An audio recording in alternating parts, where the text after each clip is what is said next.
Hello and welcome to Trained Mind Scientifically.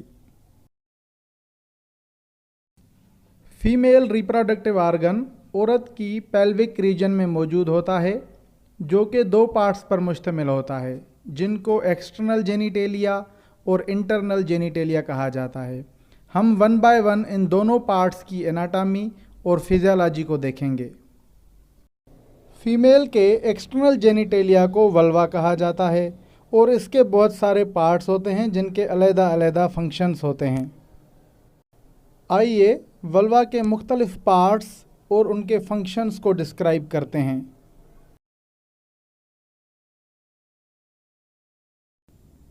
Mons pubis adipose tissues पर मुश्तमिल round area होता है, जिसके ऊपर प्यूबिक हेयर मौजूद होते हैं।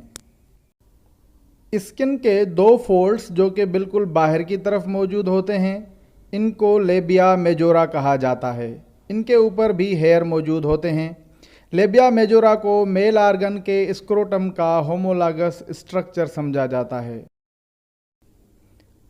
स्किन के दो मज़ीद फोल्ड्स लेबिया मेजोरा के अंदर की तरफ मौजूद होते हैं।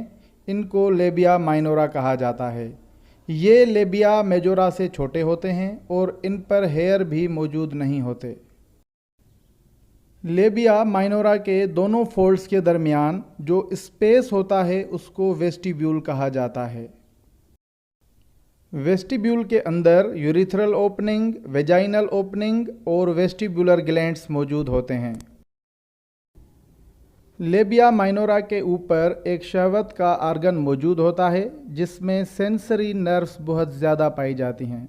ये आर्गन बहुत ज़्यादा हसास होता है। इस आर्गन को क्लिटोरस कहा जाता है। क्लिटोरस को मेल आर्गन के पिनाइल ग्लैंड्स का होमोलॉगस स्ट्रक्चर समझा जाता है। क्लिटोरस को कुछ टाइम तक छूने पर औरत में बहुत ज़्यादा शहवत आ जाती है।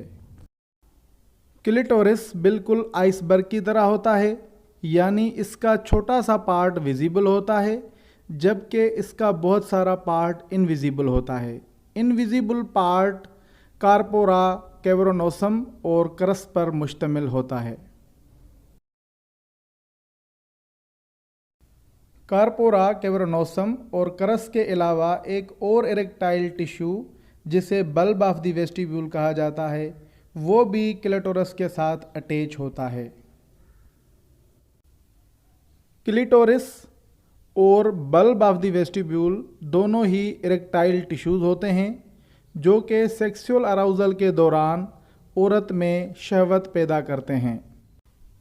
बल्बो वेस्टिब्यूलर ग्लैंड्स जो कि वेस्टिब्यूल में मौजूद होते हैं, ये मेल आर्गन के बल्बो यूरिथ्रल ग्लैंड्स की तरह म्यूकस सिक्रेट करते हैं, जिसकी वजह से वेस्टिब्यूल में लुब्रिकेशन पैदा होती है और वेस्टिब्यूल वेट हो जाती है। अब हम चलते हैं फीमेल के इंटरनल जेनिटेलिया की तरफ। इंटरनल जेनिटेलिया के भी मुख्तलिफ पार्ट्स होते हैं जिनको वन बाय वन डिस्कस करते हैं। ओवरी जो कि एक ओवल स्ट्रक्चर होता है, ये पेयर में मौजूद होते हैं जो कि राइट ओवरी और लेफ़्ट ओवरी कहलाती है। ओवरी के अंदर बहुत सारे फॉलिकल्स पाए जाते हैं। हर एक फॉलिकल oogenesis के प्रोसेस के दौरान मैच्योर होके एग में तब्दील हो जाता है। ओवरी फिंगर लाइक प्रोजेक्शंस के साथ कनेक्टेड होती है जिनको फिम्बरी कहा जाता है। फिम्बरी ओवरी से रिलीज़ होने वाले एग को रिसीव करती है और इसको पुश करती है फेलोपियन ट्यूब की तरफ, क्योंकि एग स्पर्म की तरह मोटाइल नहीं होता। इस ट्यूब लाइक स्ट्रक्चर को फेलोपियन ट्यूब कहा जाता है। ये ओवरी को यूटेरस के साथ कनेक्ट करती हैं और इसके साथ साथ एग और स्पर्म की फर्टिलाइजेशन भी फेलोपियन ट्यूब में ही होती है।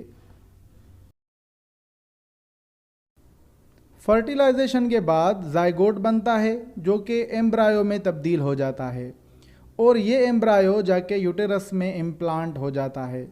यूटेरस को वूम भी कहा जाता है। ये वो जगह होती है जहाँ बच्चे की डेवलपमेंट होती है। डेवलपमेंट के मुकम्मल होने के बाद बेबी मदर के वूम से वजाइना के थ्रू बॉडी से बाहर आ जाता है। वजाइना एक छोटा सा रास्ता होता है जो कि एक्सटर्नल जेनिटेलिया की तरफ खुलता है। स्पर्म्स भी इसी रास्ते जिस्म के अंदर दाखिल होते हैं और डेवलपमेंट के बाद बच्चा भी इसी रास्ते से बॉडी से बाहर आ जाता है। Finally thanks for watching. अगर वीडियो अच्छी लगी तो प्लीज़ इसे लाइक करें, अपने दोस्तों के साथ शेयर करें और हमारे यूट्यूब चैनल को सब्सक्राइब करें। शुक्रिया।